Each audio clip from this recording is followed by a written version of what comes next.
نبی پاک علیہ السلام نے خود ایک قصہ بیان فرمایا بنی اسرائیل کا. حضور فرمانے لگے 3 شخص تھے. ایک کوڑ کے مرض میں مبتلا تھا، کوڑا تھا. ایک گنجا تھا، ایک نابینا تھا. ہر وقت پریشان رہتے تھے. میرے رب نے ان کو آزمانے کا فیصلہ کیا. دیکھو اللہ کے آزمانے کا طریقہ کیا ہے. ایک فرشتہ انسانی شکل میں آیا. سب سے پہلے جس کو کوڑ کا مرض تھا اس کے پاس آیا. حضور سید عالم صلی اللہ تعالی علیہ وسلم بیان فرماتے ہیں اس نے آ کے اس سے کہا کیا چاہتے ہو؟ اس نے کہا یار مجھے کوڑ کا مرض ہے، لوگ مجھ سے نفرت کرتے ہیں، گھن کرتے ہیں، کاش میری کھال ٹھیک ہو جائے، جلد ٹھیک ہو جائے، بیماری چلی جائے.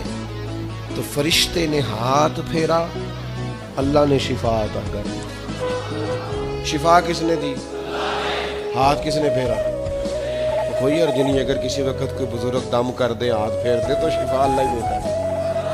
بخاری میں موجود ہے جو روایت درج کر رہا ہوں. فرشتے نے ہاتھ پھیرا، اللہ نے. اب فرشتہ اس سے پوچھتا ہے پسند کیا ہے؟ مال کون سا پسند ہے؟ کہنے لگا اونٹ بڑے پسند ہے. تو فرشتے نے ایک حاملہ اونٹنی اسے دی اور برکت کی دعا بھی دی. اب فرشتہ آیا گنجے کے پاس. جناب کیا چاہتے ہیں؟ اس نے کہا میں گنجا ہوں، سر پہ بال نہیں ہے، اس کی وجہ سے چہرے پہ کوئی حسن بھی نہیں ہے، لوگ گھن کرتے ہیں، کبھی میرے بال آ جائے نا. فرشتے نے ہاتھ پھیرا، بال اللہ نے عطا کیے، اس کو شفا ہو گئی. اب فرشتے نے اس سے کہا کہ مال کون سا پسند ہے؟ کہنے لگا گائے بڑی پسند ہے.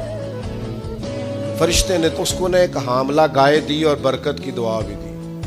اب فرشتہ اندھے کے پاس آیا، کیا چاہتے ہیں؟ اس نے کہا رب نے بڑی سونی کائنات بنائی ہے پر میں دیکھ نہیں سکتا، کبھی آنکھیں مل جائے نا تو ساری رونقیں ہی بحال ہو جائے. فرشتے نے ہاتھ پھیرا، شفا. یاد رہے گا مسئلہ، یہ اتنا سا مسئلہ جس میں لوگ بڑی جلدی اڑ جاتے ہیں. فرشتے نے آنکھوں پہ ہاتھ پھیرا اور اللہ نے شفا عطا کر دی. فرشتے نے کہا پسند کیا ہے؟ کہا بکریاں بڑی پسند ہے. ایک حاملہ بکری بھی دے دی اور دعا بھی کر دی. اب وہ جس کو اونٹنی دی تھی حاملہ، اس کی حضور فرماتے ہیں پوری وادی اونٹوں کی بھر گئی، اور جس کو گائے دی تھی اس کی پوری وادی گائیوں سے بھر گئی، اور جس کو بکری دی تھی پوری وادی ریوڑوں کے ریوڑ بکریوں کے تیار ہو گئے.